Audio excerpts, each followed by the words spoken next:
Nazaré, para tempos sem abrigo. Deus quer trazer a salvação para as famílias. Sejam nossas casas santuário vivo.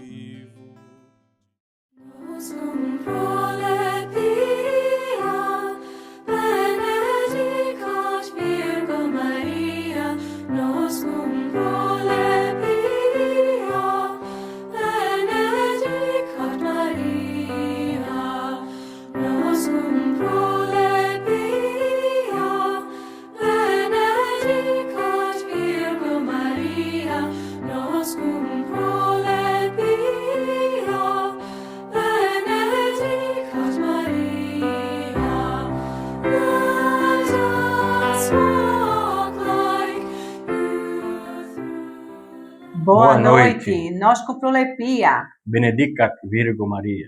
Meu nome é Cláudia. Meu nome é Paulo.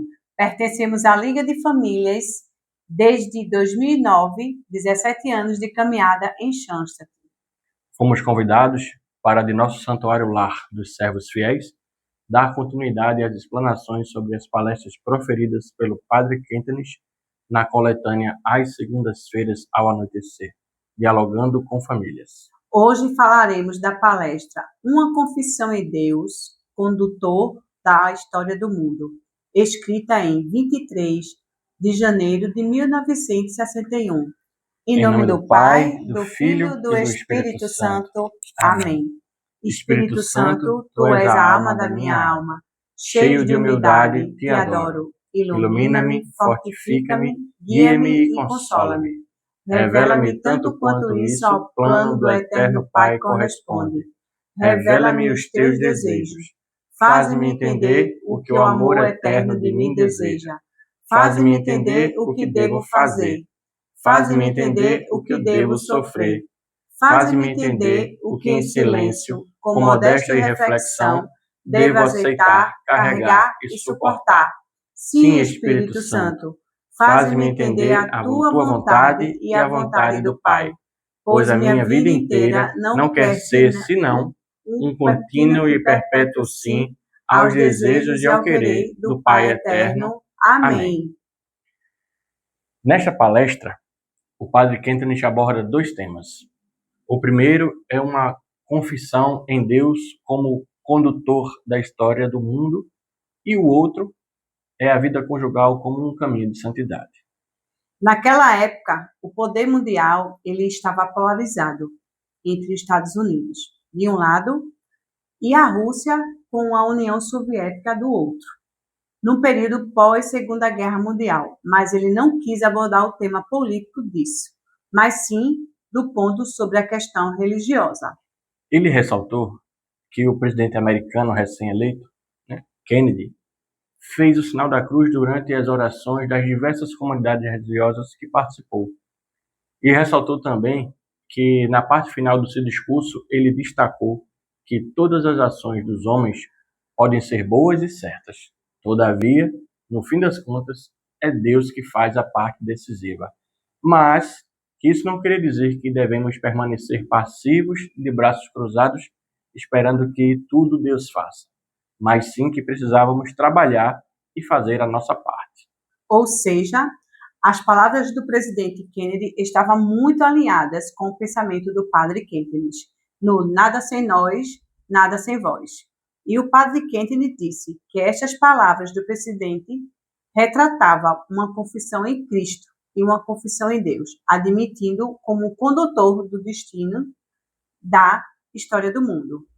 Depois, o padre Kentenich ressaltou o outro lado, que foi o discurso de Khrushchev, que era o líder russo-soviético, comparando as diferenças dos dois líderes mundiais com ideologias frontalmente opostas. O discurso do líder russo dizia que eles não tinham necessidade de começar uma guerra, pois o mundo já os pertencia, de qualquer maneira, e as leis da natureza evoluíam de tal forma que corroboravam com esta visão, e que nada eles tinham a ver com Deus ou com Cristo. E eles adoravam, sim, as leis da natureza, e essas leis, porventura, se não os proporcionassem a vitória, o que seria improvável na cabeça deles, poderiam sim, posteriormente, apelar ainda para uma guerra. E sobre essas palavras, o padre Kentenich ressalta: para que eles não existe um mundo sobrenatural, não existe um criador do universo, não existe um condutor do mundo, e muito menos ainda existe um Cristo e uma ordem cristã, pois eles evocam a vitoriosidade das leis da natureza, mas esquecem, né, que a atividade humana não tem o poder de impedir ou mesmo retardar quaisquer das ações da natureza. Podemos assim exemplificar: o que pode fazer um homem parar um terremoto? O que pode fazer um ser humano segurar um tsunami? Ou um vendaval que se inicia? Ou um tornado que ameaça? É óbvio a qualquer um que o ser humano não tem o poder algum sobre as leis da natureza.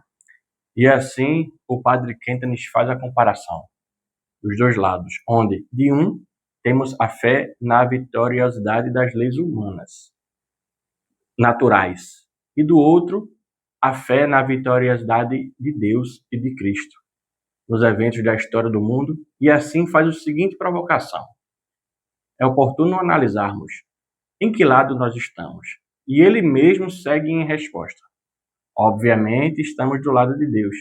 No entanto, é importante que o nosso posicionamento se torne mais consciente do que já foi até agora, e não seja apenas mais um posicionamento sonhado, mas sim um posicionamento mais consciente, mais enérgico, mais caloroso, ou seja, um posicionamento firme e atuante.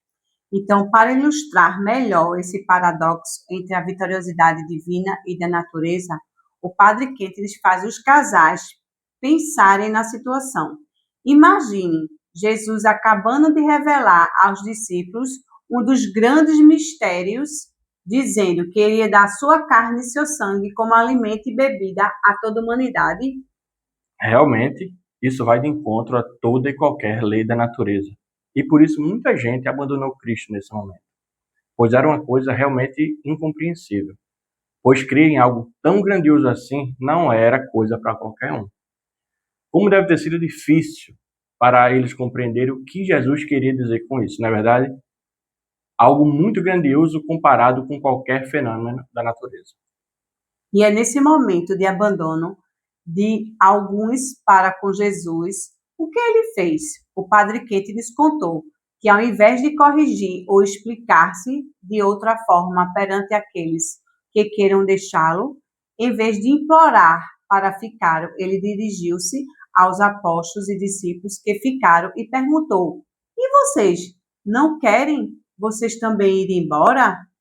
E assim, o padre Kentenich também colocou a pergunta dirigida aos casais: e nós? Também queremos passar para o outro lado? Queremos também nós adorar as leis da natureza? Ou queremos aceitar novamente as palavras de Cristo sobre a vida eterna? E ressalta que as circunstâncias do mundo atuais nos convidam a seguir novamente Cristo e a Deus como condutor da história do mundo. Se Deus tem o potencial de intervir desta forma nas leis da natureza, em casos isolados, não poderá também governar o mundo conforme suas próprias leis e concepções, embora muitas vezes parecendo alheio aos assuntos como se estivesse dormindo? E completa este tema dizendo: não nos cabe confessar apenas as leis da natureza. Evidentemente, podemos sim basear-nos também nas leis da natureza, usar os meios naturais. Isso tudo pode e deve ser feito, mas o essencial deverá sempre permanecer bem claro: existe uma intervenção de Deus nas leis da natureza e no governo do mundo, e nós nos baseamos e nos confiamos nesta intervenção. E assim ele conclui, sugerindo que nós assumamos conscientemente uma posição a favor da fé prática na divina providência, que aceitamos sim a lei da natureza, alegramos-nos sobre estas leis e alegramos-nos sobre todos os progressos e avanços da ciência. No entanto, é importante saber que as leis da natureza não são a última razão e nem a mais profunda da nossa maneira de pensar, atuar e proceder. Permanecemos com os dois pés no chão, na verdadeira fé. A exemplo de Maria, que manteve sua fé, mesmo diante do que lhe foi prometido, algo completamente de encontro à natureza. Conceber sendo virgem.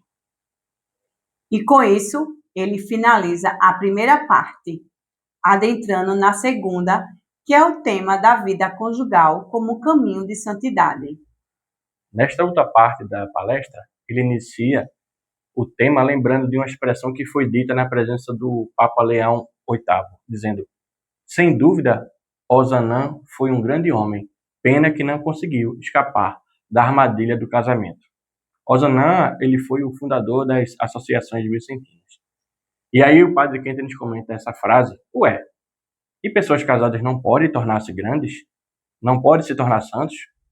Como a pessoa casada não deixa de ser vista como uma pessoa de segunda categoria, abaixo de padres, freiras, consagrados e religiosos? E ressalta: precisamos superar isso, justamente já ressaltando a grandiosidade da santidade dentro do matrimônio.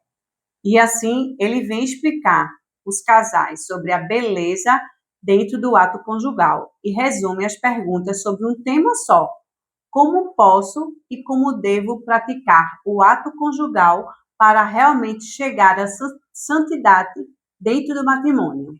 Ele fala que dentro desse tema existe uma série de questões morais, mas que no momento não queria se ater a essas questões, mas sim abordar de outro prisma. Ele fala o ordo essendi est ordo agendi, que significa o ser determina o meu querer e o meu agir. E ele nos lembra que antes de mais nada somos imagem de Deus, Trino, que em segundo lugar, como somos seres sexuados, existe uma complementação mútua no sentido corporal e espiritual de almas. E ele ressalta que, partindo dessas premissas, tudo que fizermos deve corresponder à dignidade da pessoa que somos. E que se desconsiderarmos essa dignidade no cônjuge, especialmente no ato conjugal, estaríamos desrespeitando igualmente a ordem do ser, justamente pelo fato de se tratar de um ato entre pessoas e não entre animais. Reforça que jamais devemos permitir que pecamos o nosso caráter de personalidades e principalmente durante o ato conjugal. Portanto, se mantivermos durante o ato este caráter de pessoas, ele deixa de ser apenas um paralelo à nossa aspiração à santidade. E passa a ser algo que promove a santidade entre nós.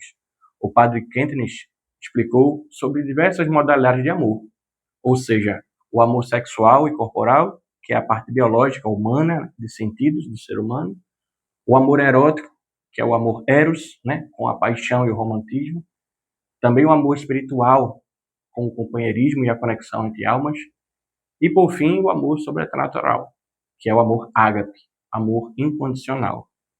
E coloca que no seu ato conjugal apenas estiver presente o amor sexual, então, evidentemente, o caráter de personalidade permanecerá opaco.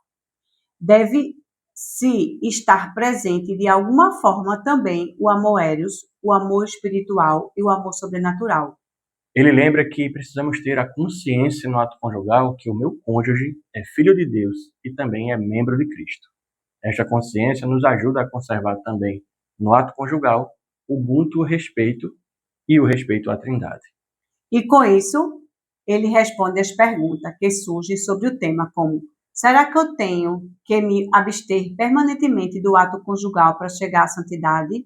Ou será que o ato conjugal, com tudo que ele envolve de prazer e sensações, é apenas um ceder meu às fraquezas da carne que eu preciso suportar?